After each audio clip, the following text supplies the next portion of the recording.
आज के इस वीडियो में हम बात करेंगे आधुनिक भारत का पार्ट 3 गांधी युग। गांधी युग का जो समय है वो स्टार्ट होता है 1915 से लेकर 1947 तक। हम अच्छे से समझेंगे। काफी क्वेश्चंस बनते हैं दोस्तों इस टॉपिक से, तो आप इस लेक्चर को बहुत ध्यान से सुनिएगा। इसका पार्ट 1 और पार्ट 2 जो है आधुनिक भारत का मैंने ऑलरेडी बना रखा है। अगर आपको वो वीडियो देखना है उदारवादी चरण और उग्रवादी चरण, तो वो मैंने डिस्क्रिप्शन में लिंक दे रखी है, आप वहां से देख सकते हैं। और लास्ट में मैंने एक इंपॉर्टेंट क्वेश्चन आंसर सेट भी इंक्लूड करा आपके लिए, तो आप अच्छे से वो क्वेश्चंस भी लगाइएगा, क्योंकि वही क्वेश्चन जो होते हैं बार बार घुमा के पूछ लेते हैं। तो पहले आप लेक्चर को अच्छे से समझिए, फिर लास्ट में वो इंपॉर्टेंट क्वेश्चन आंसर टेस्ट लगाना। तो चलिए दोस्तों, हम इस टॉपिक को अच्छे से समझते हैं। ध्यान से सुनिएगा, मैं आपको पूरा स्टोरी के माध्यम से बताऊंगा। 1915 से पहले का मैं आपको समयकाल बता चुका हूं, जहां पर उदारवादी और उग्रवादी चरण हमने डिस्कस करा था। 1915 में देखिए क्या हुआ था। 1915 में एंट्री हुई थी महात्मा गांधी की। गांधी जी अफ्रीका से लौटे थे वकालत करके, और अफ्रीका में इन्होंने समय गुजारा था 21 साल। ध्यान रखिएगा, महात्मा गांधी भारत लौटते ही भारतीयों से प्रथम विश्व युद्ध में हिस्सा लेने के लिए कहा था, जिस कारण से महात्मा गांधी को भर्ती करने वाला सार्जेंट कहा गया। महात्मा गांधी को ब्रिटिश सरकार द्वारा केसर ए हिंद की उपाधि से सम्मानित किया गया था। और महात्मा गांधी ने यह उपाधि, ध्यान रखिएगा, असहयोग आंदोलन जो आगे हम डिस्कस करेंगे, असहयोग आंदोलन के बाद ये उपाधि उन्होंने त्याग दी थी। तो आगे मैं आपको बताऊंगा कि असहयोग आंदोलन कब उन्होंने स्टार्ट करा था, क्या था, वो आगे हम समझेंगे। तो ये 1915 की बात थी जब गांधी जी अफ्रीका से लौटे थे, तो उनकी कुछ इंपॉर्टेंट बातें। उसके बाद 1917 में गांधी जी के आंदोलन प्रारंभ हो गए थे, और गांधी जी ने लगातार 3 आंदोलन करे और तीनों आंदोलन सक्सेसफुल रहे। कौन कौन से आंदोलन थे दोस्तों, ध्यान से सुनिए, एग्जाम में पूछे जाते हैं। गांधी जी ने अपना सबसे पहला आंदोलन करा था बिहार के चंपारण जिले में। नील की खेती पर लगने वाले टैक्स के विरोध में इन्होंने आंदोलन करा था। दूसरा आंदोलन करा था गुजरात के खेड़ा जिले में, कर नहीं आंदोलन चलाया था। और तीसरा आंदोलन इन्होंने अहमदाबाद में करा था, मजदूरों के साथ सफल भूख हड़ताल करी थी। और ये लगातार तीनों आंदोलन गांधी जी के सक्सेसफुल रहे थे, जिससे ब्रिटिश सरकार जो थी वो दबाव में आ गई थी, और ब्रिटिश सरकार ने रोलेक्ट एक्ट पारित करने का निर्णय ले लिया। चलिए आगे बात करते हैं, रोलेक्ट एक्ट क्या है।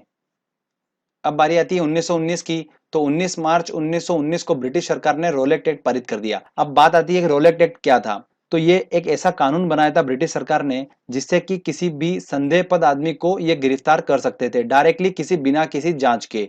तो इसका भारतीय लोगों ने काफी विरोध करा, और अलीपुर बम कांड में सैफुद्दीन किचलू को ब्रिटिश सरकार ने गिरफ्तार कर लिया, और इसकी गिरफ्तारी पर पूरे भारत देश में व्यापक पैमाने पर विरोध किया गया। इस विरोध को जताने के लिए 13 अप्रैल 1919 को अमृतसर में जलियांवाला बाग नामक पर एक विशाल जनसभा का आयोजन हुआ। और इस जनसभा में जनरल डायर ने क्या करा, गोलियों की अंधाधुंध बारिश कर दी, जिससे लगभग 400 भारतीय मारे गए थे। इस घटना को मॉडर्न हिस्ट्री में जलियांवाला बाग हत्याकांड के नाम से जाना गया। इस घटना के बाद रविन्द्रनाथ टैगोर ने सर की उपाधि त्याग दी थी, और इस घटना के समय वायसराय कौन थे भारत के, लॉर्ड चेम्सफोर्ड थे। तो ये इंपॉर्टेंट क्वेश्चन है, एग्जाम में पूछा जाता है। 19 अक्टूबर 1919 को एक कमीशन बैठा था जो कि इस घटना की जांच करने के लिए नियुक्त हुआ। इस कमीशन को क्या बोला गया, हंटर कमीशन बोला गया। तो वेरी इंपॉर्टेंट है, ध्यान रखिएगा। 19 अक्टूबर 1919 की जो डेट है ये खिलाफत दिवस के रूप में मनाई जाती है, जानी जाती है। ठीक है, तो ये भी एग्जाम में बनता है। अब बारी आती है 1920 की। 1 अगस्त 1920 को महात्मा गांधी ने असहयोग आंदोलन प्रारंभ करा, लेकिन 5 फरवरी 1922 को गोरखपुर के चोरी चोरा हत्याकांड के बाद यह आंदोलन स्थगित करना पड़ा उनको। क्यों करना पड़ा था, क्योंकि यहाँ पर एक पुलिस स्टेशन पे किसानों ने आग लगा दी थी, और कई लोग उसमें मारे गए थे, और गांधी जी बिल्कुल हिंसा के खिलाफ थे, इसलिए उन्होंने ये आंदोलन वापस ले लिया। और भारत में अंग्रेजों की नींव एक बार फिर से स्थापित हो गई थी। ये जितने पॉइंट आपको बता रहा हूँ ये सारे इंपॉर्टेंट पॉइंट है। जो जो एग्जाम में क्वेश्चन बनेंगे वो वही आपको इंपॉर्टेंट पॉइंट बता रहा हूं मैं। एक्स्ट्रा मैंने सारी चीजें डिलीट कर दी है, मेन मेन आपको बिल्कुल मैं सार दे रहा हूं।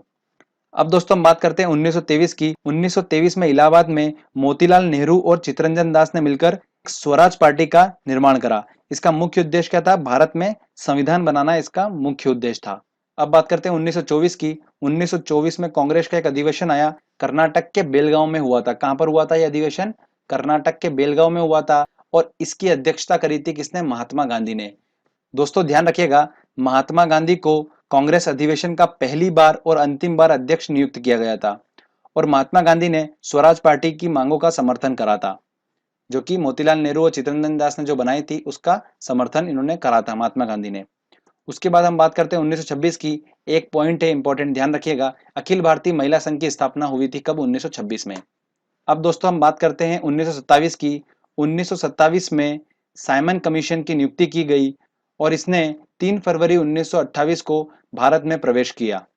इसके सभी सदस्य अंग्रेज होने के कारण इसका व्यापक पैमाने पर विरोध किया गया और पूरे भारत देश में साइमन कमीशन वापस जाओ के नारे लगे थे। और इसका सबसे ज्यादा विरोध किसने करा था? लाला लाजपत राय ने करा था, जिस कारण से इन्हें लाठियों का प्रहार झेलना पड़ा था और इनकी लाठियों का प्रहार झेलते हुए इनकी मृत्यु हो गई थी। तो ध्यान रखिएगा, किसकी मृत्यु हो गई थी लाठियों के प्रहार से? लाला लाजपत राय की मृत्यु हो गई थी। ये एग्जाम में क्वेश्चंस पूछे जाते हैं। एक इंपॉर्टेंट पॉइंट नोट डाउन करिएगा, 1927 में बटलर कमेटी की स्थापना हुई थी। इसका मुख्य उद्देश्य क्या था? सरकार और राज्यों के बीच में संबंधों में सुधार करना। तो ये एग्जाम में पूछ लिया जाता है, इसलिए मैंने आपको एक स्पेशल बता दिया नोट करके। अब बात करते हैं 1928 की। 1928 में साइमन कमीशन वापस जाओ के नारे लग रहे थे, तब ब्रिटिश सरकार ने भारतीयों को संविधान बनाने की चुनौती दे दी और चुनौती दी तो भारतीयों ने एक्सेप्ट करी। और ध्यान रखिएगा, भारतीयों ने एक समिति बनाई और कुछ सम्मेलन भी उन्होंने आयोजित करे। इस सम्मेलन की अध्यक्षता किसने करी थी? मोतीलाल नेहरू ने करी थी और उन्होंने एक 7 सदस्यीय टीम बनाई थी और उन्होंने संविधान के सिद्धांतों का निर्धारण करा था और फिर एक अपनी रिपोर्ट बनाई थी और प्रस्तुत करी थी, जिसे क्या बोला गया? नेहरू रिपोर्ट बोला गया था। तो ये नेहरू रिपोर्ट के बारे में क्वेश्चन पूछा जाता है। इसकी अध्यक्षता किसने करी थी? मोतीलाल नेहरू ने करी थी और अंसारी जी ने करी थी। तो ये आपको ध्यान रखना है, वेरी इंपॉर्टेंट पॉइंट है। अब बात करते हैं दोस्तों 1929 की। 1929 में कांग्रेस का अधिवेशन आयोजित हुआ, कहां पर? लाहौर में। और इसकी अध्यक्षता कौन कर रहे थे? जवाहरलाल नेहरू कर रहे थे। और इसी अधिवेशन में पूर्ण स्वराज का संकल्प लिया गया था। ध्यान रखिएगा, पूर्ण स्वराज का संकल्प इसी अधिवेशन में लिया गया था। 1929 का अधिवेशन हुआ था, कहां पर हुआ था? लाहौर में हुआ था। ठीक है दोस्तों, इस अधिवेशन में दो मुख्य बातें निकल कर आई। एक, संविधान बनाने के लिए गोलमेज सम्मेलन के बारे में चर्चा की गई और दूसरा क्या था? सविनय अवज्ञा आंदोलन प्रारंभ करने का निर्णय लिया गया था। बात करते हैं दोस्तों 1930 की। तो जो दोनों पॉइंट आपको बताए मैंने, गोलमेज सम्मेलन और सविनय अवज्ञा आंदोलन, ये दोनों हम डिस्कस करेंगे एक एक करके। तो प्रथम गोलमेज सम्मेलन आयोजित हुआ था 1930 को और द्वितीय गोलमेज सम्मेलन आयोजित हुआ था 1931 और तृतीय गोलमेज सम्मेलन आयोजित हुआ था 1932 में। इन तीनों गोलमेज सम्मेलनों में भारत का संविधान 40% पूरा हो गया था। मतलब भारतीय संविधान जो था वो 40% बन के कंप्लीट हो चुका था इन गोलमेज सम्मेलनों में। दोस्तों ध्यान रखिएगा, तीनों गोलमेज सम्मेलनों में हिस्सा लेने वाला व्यक्ति कौन था? भीमराव अंबेडकर थे। इन्होंने तीनों गोलमेज सम्मेलनों में हिस्सा लिया था। उसके बाद बताता हूं आपको मैं सविनय अवज्ञा आंदोलन के बारे में। कांग्रेस ने सविनय अवज्ञा आंदोलन प्रारंभ करने की रिस्पॉन्सिबिलिटी किसको दी थी? महात्मा गांधी को दी थी। और महात्मा गांधी ने सविनय अवज्ञा आंदोलन प्रारंभ करने से पहले वायसराय इरविन को एक मांग पत्र भेजा था, जो कि वायसराय इरविन ने उस मांग पत्र को खारिज कर दिया था। इसके फलस्वरूप साबरमती आश्रम से महात्मा गांधी ने 78 अनुयायियों के साथ दांडी मार्च किया था और 6 अप्रैल 1930 को दांडी में नमक कानून तोड़ा था। इसके बाद ही दोस्तों क्या हुआ था? सविनय अवज्ञा आंदोलन प्रारंभ हो गया था। फाइनली फिर 1931 में गांधी इरविन समझौता हुआ और इसके समझौते के साथ ही सविनय अवज्ञा आंदोलन जो था वो बंद हो गया था। और इसके बाद ही महात्मा गांधी ने द्वितीय गोलमेज सम्मेलन में हिस्सा लिया था। तो महात्मा गांधी ने सिर्फ एक गोलमेज सम्मेलन में हिस्सा लिया था, वो कौन सा था? द्वितीय गोलमेज सम्मेलन। ओके फ्रेंड्स, तो ये 1930, 1931 और 1932 की घटनाएं थी जो मैंने आपको बताई। उसके बाद हम बात करते हैं इंपॉर्टेंट 1935 की। 1935 में भारत सरकार सुधार अधिनियम पारित किया गया, जिसके फलस्वरूप भारत में सांसदों की सीटों का निर्धारण किया गया। निर्धारित सीटों से मुस्लिम वर्ग सहमत नहीं था, इसलिए 1940 में मोहम्मद अली जिन्ना ने अलग पाकिस्तान बनाने की मांग कर दी। ठीक है भैया, तो अलग पाकिस्तान बनाने की मांग कर दी थी। फिर इस मांग को दबाने के लिए 1942 में क्या आया? क्रिप्स मिशन आया। और क्रिप्स मिशन में ध्यान रखिए, भारत का संविधान जो था वो 60% बनकर तैयार हो गया था। और इस समय भारत का वायसराय कौन था? लॉर्ड लिनलिथगो थे। ये एग्जाम में क्वेश्चन पूछा जाता है। 1942 में दोस्तों एक घटना और हुई थी, भारत छोड़ो आंदोलन। भारत छोड़ो आंदोलन किसके नेतृत्व में हुआ था? महात्मा गांधी के नेतृत्व में हुआ था। और 8 अगस्त 1942 को भारत छोड़ो आंदोलन प्रस्ताव पारित हुआ था और 9 अगस्त 1942 को यह सबसे पहले प्रारंभ हुआ। कहां से? बंबई और कोलकाता से प्रारंभ हुआ। और इसके प्रारंभ होते ही महात्मा गांधी और अन्य क्रांतिकारियों को गिरफ्तार कर लिया गया। भारत छोड़ो आंदोलन का उद्देश्य क्या था? अंग्रेजों को भारत छोड़ने पर मजबूर करना। और क्रिप्स मिशन के आने के साथ ही यह आंदोलन बंद हो गया था। उसके बाद हम बात करते हैं 1946 की। 1946 में कैबिनेट मिशन हुआ। इस कैबिनेट मिशन के अंतर्गत भारत का संविधान बनकर तैयार हो गया था। पूरा 100% भारत का संविधान यहाँ पर बन गया था। 1947 में भारत में लॉर्ड माउंटबेटन आए और उन्होंने माउंटबेटन योजना भारत के सामने रखी, जिसके अनुसार भारत और पाकिस्तान दो अलग देश बना दिए गए और भारत पाकिस्तान के बीच में एक रेखा निर्धारित करी गई जिसे क्या बोला गया, रेड क्लिफ रेखा बोला गया। इस प्रकार कई वर्षों की गुलामी के बाद 15 अगस्त 1947 को फाइनली भारत देश स्वतंत्र हो गया और इसका संविधान 26 जनवरी 1950 को लागू कर दिया गया। ठीक है फ्रेंड्स, तो यहाँ पर ये स्टोरी थी पूरी। 1857 से जब भारत में आज़ादी की चिंगारी लगी थी तब से लेकर 15 अगस्त 1947 तक की ये स्टोरी थी। ये पूरी हमने स्टेप बाय स्टेप हमने कंप्लीट करी है। उदारवादी चरण, उग्रवादी चरण और गांधी युग, इस प्रकार से हमने तीनों पार्ट को डिस्कस करके मॉडर्न हिस्ट्री कंप्लीट कर ली है। जितने मैंने आपको पॉइंट बताए हैं ये पॉइंट आपको बिल्कुल दिमाग में रखना है, इन्हीं में से क्वेश्चंस निकल कर आते हैं। चलिए मैं आपको कुछ थोड़े से इंपॉर्टेंट पॉइंट बता देता हूँ गांधी युग के। देखिए पहला पॉइंट है 1919-1920 में अली बंधुओं ने, अभी अली बंधु कौन थे, मोहम्मद अली और शौकत अली, ये दोनों थे अली बंधु। इन्होंने तुर्की के खलीफा के समर्थन में और अंग्रेजों के विरोध में खिलाफत आंदोलन प्रारंभ किया था और इस आंदोलन का अध्यक्ष कौन थे, महात्मा गांधी को नियुक्त किया था। क्योंकि महात्मा गांधी इसके अध्यक्ष नियुक्त हुए थे इसलिए इससे क्वेश्चंस बन सकता है कि खिलाफत आंदोलन के अध्यक्ष कौन थे, तो वो कौन थे, महात्मा गांधी थे। अगला पॉइंट है महात्मा गांधी के गुरु का नाम क्या था, गोपाल कृष्ण गोखले था, तो आपको ये ध्यान रखना है। और गोपाल कृष्ण गोखले जो थे इनके गुरु का नाम क्या था, महादेव गोविंद रनाडे था। स्वतंत्र भारत के पहले गवर्नर जो थे वो कौन थे, राजगोपालाचारी थे, सी राजगोपालाचारी। फिनिक्स फर्म की स्थापना किसने करी थी, महात्मा गांधी ने ही करी थी। अगला पॉइंट ध्यान से देखिए दोस्तों, HSRA। अब ये HSRA क्या है, देखिए हिंदुस्तान सोशलिस्ट रिपब्लिकन एसोसिएशन, इसका मतलब ये है। और इसकी स्थापना किसने करी थी, चंद्रशेखर आजाद ने करी थी। कहां पर, दिल्ली में 1928 में करी थी। ठीक है, एक इंपॉर्टेंट पॉइंट ध्यान रखिए इसके बारे में कि साइमन कमीशन के विरोध के समय लाल लाजपत राय पर लाठियों से प्रहार करने वाले सहायक पुलिस अधीक्षक जो सैंडर्स थे उनकी 30 अक्टूबर 1928 को भगत सिंह, चंद्रशेखर आजाद और राजगुरु द्वारा हत्या कर दी गई थी। ठीक है, और ये किसकी गतिविधि थी, ये HSRA की ही गतिविधि थी। और हिंदुस्तान रिपब्लिक एसोसिएशन के दो सदस्य भगत सिंह और बटुकेश्वर दत्त ने 8 अप्रैल 1929 को केंद्रीय विधानमंडल में बहस के दौरान बम फेंका था और इस बम को फेंकते समय भगत सिंह ने पहली बार इंकलाब जिंदाबाद का नारा दिया था। तो इंकलाब जिंदाबाद का नारा किसने दिया था, भगत सिंह ने दिया था। तो ये ध्यान रखिएगा, ये इंपॉर्टेंट कुछ पॉइंट्स थे जो बच रहे थे मैंने आपको बता दिए हैं। एक इंपॉर्टेंट बात आपको बताने जा रहा हूं, जिसने ये वीडियो यहां तक देखा होगा उसी को ये बात मिल पाएगी। तो जो भी सुन रहे हैं ध्यान से सुनिए। मैंने किस तरीके से इस मॉडर्न हिस्ट्री को याद करा था वो आपको मैं फंडा बताने वाला हूं। देखिए दोस्तों, हिस्ट्री ऐसा टॉपिक है, इसको कोई ट्रिक से या किसी से याद नहीं कर सकते अपन कि अपन कोई ऐसा है 2-3 वर्ड हैं जिससे पूरी हिस्ट्री याद हो जाएगी, नहीं होगी बिल्कुल भी। मैंने भी काफी कोशिश करी थी इसकी बनाने की, बट इसका एक रिजल्ट मेरे सामने निकल कर आया था। मैंने इसको कैसे याद करा था, डेली बेसिस पे मैं क्या करता था, इसको पूरी हिस्ट्री को अपने से बोलने का प्रयास करता था। तो दोस्तों आप भी क्या करिए, इस टॉपिक को अच्छे से समझिए, इस वीडियो के माध्यम से इसको समझिए और कांच के सामने खड़े होकर प्रेजेंटेशन देने का प्रयास करिए। मतलब खुद बोलने का प्रयास करिए कि मॉडर्न हिस्ट्री यहाँ से स्टार्ट होती है, उसके बाद ये हुआ था, उसके बाद ये हुआ था, फिर साइमन कमीशन आया, फिर उसके बाद गोलमेज सम्मेलन हुआ। ये ऐसा करके आप क्या करिए, प्रैक्टिस करिए, बार बार खुद बोलिए। बोलने से क्या होगा, आपके दिमाग में सेट हो जाएगा और एक बार आपके दिमाग में सेट हो गया फिर आप मॉडर्न हिस्ट्री कभी नहीं भूल पाएंगे। और इस टॉपिक से क्वेश्चन एग्जाम में बनता ही बनता है। दोस्तों जैसा तरीका मैं आपको बता रहा हूं वैसा तरीका अपनाइए, 100% आपको ये पूरा हिस्ट्री जो है अच्छे से याद हो जाएगा। ठीक है दोस्तों, चलिए अब टेस्ट की तरफ चलते हैं। चलिए टेस्ट अपन लगाते हैं और देखते हैं कितने क्वेश्चन सॉल्व हो रहे हैं। पहला हमारा क्वेश्चन है, महात्मा गांधी ने सत्याग्रह क्रियाविधि सबसे पहले कहां से प्रयुक्त की थी। तो सबसे पहले उन्होंने जो आंदोलन करा था वो कहां करा था, बिहार के चंपारण जिले में करा था, नील की खेती पर लगने वाले टैक्स के विरोध में। तो इसका आंसर क्या होगा, बी आंसर होगा। देखिए कितनी बार क्वेश्चन पूछा गया है। अगला क्वेश्चन है, अलग पाकिस्तान बनाने की मांग कब उठी थी। तो देखिए मैंने आपको बताया था 1935 में हमने बात करी थी कि भारत सरकार सुधार अधिनियम पारित हुआ था जिसमें भारत में सांसदों की सीटों का निर्धारण हुआ था, जिससे मुस्लिम वर्ग जो था वो खुश नहीं था। और इसके फलस्वरूप क्या हुआ, 1940 में मोहम्मद अली जिन्ना ने अलग पाकिस्तान बनाने की मांग उठा दी थी। तो इसका आंसर क्या होगा, डी आंसर होगा।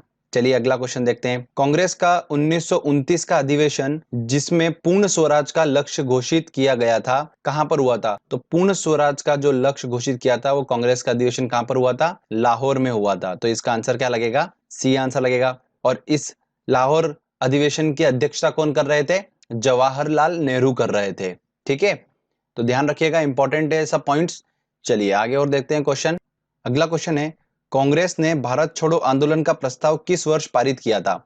तो भारत छोड़ो आंदोलन का नेतृत्व कौन कर रहे थे? महात्मा गांधी कर रहे थे। और ये किस वर्ष पारित हुआ था? 1942 में। तो इसका आंसर क्या लगेगा? D answer. अगला है, असहयोग आंदोलन को क्यों निलंबित किया गया? तो देखिए, असहयोग आंदोलन 1920 में महात्मा गांधी ने स्टार्ट करा था और इनको 1922 में बंद करना पड़ा था। किस वजह से? चोरी चोरा में हुई हिंसक घटना के कारण। महात्मा गांधी जो थे वो हिंसा के बिल्कुल विरोधी थे और उनको हिंसा पसंद नहीं थी, इस वजह से उनको ये आंदोलन वापस लेना पड़ा था। तो इसका आंसर क्या होगा? डी आंसर होगा। अगला क्वेश्चन है, गांधी इरविन समझौता 5 मार्च 1931 को किस संबंध में हुआ था? तो गांधी इरविन समझौता हुआ था, वो हुआ था सविनय अवज्ञा आंदोलन के संदर्भ में हुआ था। तो इसका आंसर क्या होगा? बी आंसर होगा। चलिए आगे और देखते हैं क्वेश्चन। अगला क्वेश्चन है, स्वतंत्र भारत के पहले गवर्नर जनरल कौन थे? तो देखिए, स्वतंत्र भारत के पहले गवर्नर जनरल थे सी राजगोपालाचारी। तो इसका आंसर लगेगा सी आंसर। अगला क्वेश्चन है, निम्न में से किसने तीनों गोलमेज सम्मेलनों में भाग लिया था? तो तीनों गोलमेज सम्मेलनों में भाग लिया था किसने? बी आर अंबेडकर ने भाग लिया था। तो इसका आंसर होगा सी आंसर। गांधी जी दक्षिण अफ्रीका में कितने वर्ष रहे थे? तो 21 वर्ष रहे थे। तो इसका आंसर होगा सी आंसर। अगला क्वेश्चन है, निम्नलिखित आंदोलनों में से किसमें महात्मा गांधी ने भूख हड़ताल को एक हथियार के रूप में पहली बार प्रयोग किया था? तो मैंने आपको बताया था स्टार्टिंग में महात्मा गांधी ने 3 लगातार आंदोलन करे थे और तीनों आंदोलन सक्सेसफुल रहे थे उनके।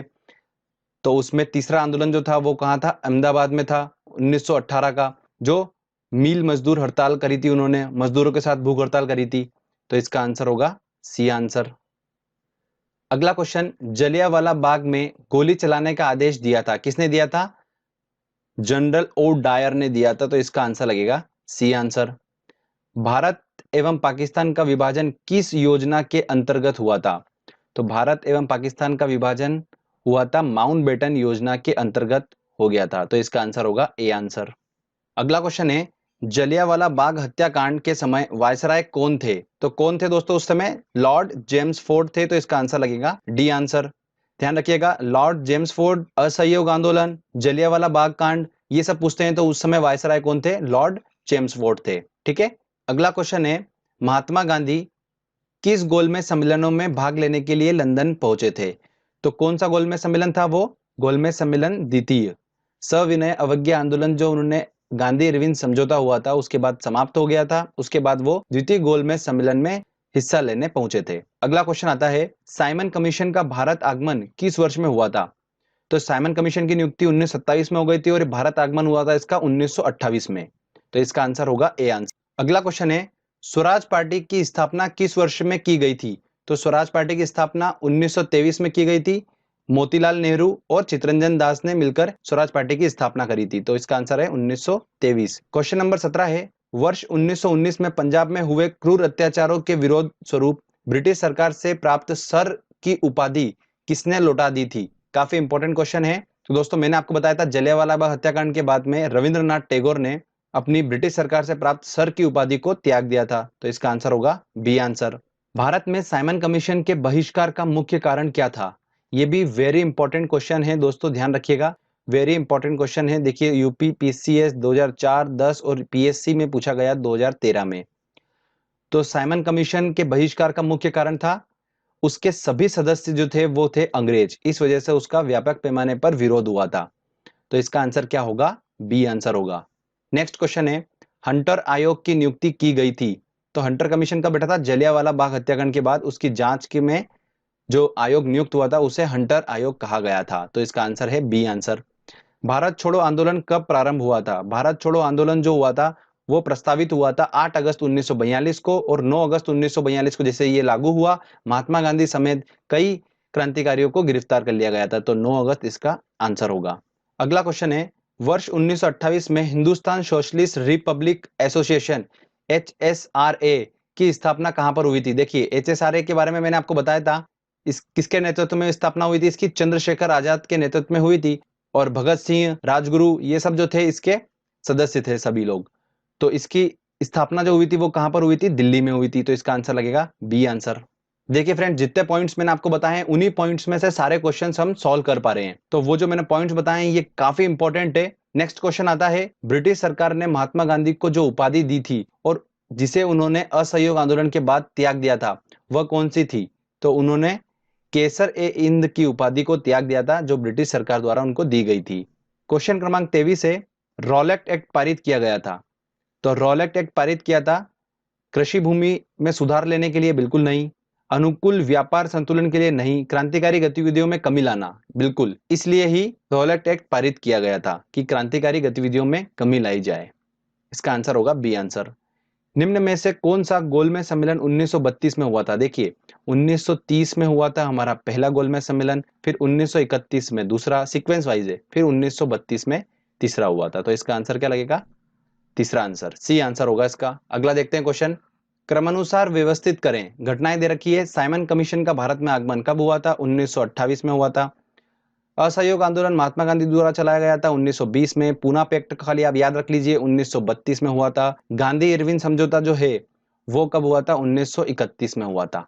तो अगर आप सीक्वेंस भी देखें तो इसका आंसर होना चाहिए, सबसे पहले जो आएगा वो आएगा 2, उसके बाद आएगा फिर 1, उसके बाद आएगा अपना 4। तो 2, 1, 4 जो है ये सिर्फ डी वाले ऑप्शन में है, तो इसका आंसर लग जाएगा डी आंसर। अगला क्वेश्चन है, भारतीय राष्ट्रीय कांग्रेस के 1924 के अधिवेशन से महात्मा गांधी द्वारा मात्र एक बार अध्यक्षता की गई थी, वह अधिवेशन कहां पर हुआ? तो महात्मा गांधी ने एक ही कांग्रेस अधिवेशन की अध्यक्षता करी थी, वो भी करी थी कहां पर? कर्नाटक के बेलगांव में। तो इसका आंसर लगेगा सी, पहली और आखिरी बार इन्होंने अध्यक्षता करी थी। ठीक है फ्रेंड्स, चलिए नेक्स्ट क्वेश्चन देखते हैं। अगला क्वेश्चन है, भारतीय राष्ट्रीय कांग्रेस का लाहौर अधिवेशन कब हुआ था? 1929 में हुआ था। बोल रहा है कि इतिहास में इसलिए बहुत प्रसिद्ध है क्योंकि, क्यों फेमस था वो? वहां पर दोस्तों पूर्ण स्वराज का संकल्प लिया गया था, ये तो बात हमको पता ही है। सेकंड बात, पहली बात तो बिल्कुल सही है। सेकंड, अधिवेशन में उग्रवादी उदारवादियों, ये तो बिल्कुल भी नहीं है। इस अधिवेशन में द्विराष्ट्र मांग के सिद्धांत को अस्वीकृत करते हुए संकल्प पारित किया था, ये भी नहीं है। तो इसका आंसर होगा ए आंसर, केवल 1। पूर्ण स्वराज का संकल्प लिया गया था 1929 में जो कांग्रेस का अधिवेशन हुआ था। यूपीएससी का 2012 का क्वेश्चन है, ये काफी एग्जामों में रिपीट होता है। ठीक है, तो फ्रेंड्स देखिए, हमने काफी क्वेश्चन लगाए हैं और सारे क्वेश्चंस हमने आसानी से सॉल्व कर लिए हैं। दोस्तों यहाँ पर हमारा जो है मॉडर्न हिस्ट्री का सेक्शन खत्म होता है। अगर आपको ये वीडियो अच्छा लगा है तो जल्दी से इस वीडियो को लाइक कर दीजिए, दोस्तों के साथ शेयर करिए और कमेंट करके बताइए आपको वीडियो कैसा लगा। अगर दोस्तों आपने अभी तक चैनल को सब्सक्राइब नहीं करा है तो सब्सक्राइब कर लीजिए, क्योंकि इस तरीके के अच्छे अच्छे वीडियो जब भी मैं अपलोड करूंगा तो आपको उसका बेनिफिट मिलता रहेगा। फ्रेंड्स मिलते हैं अगले वीडियो में, तब तक के लिए जय हिंद, जय भारत।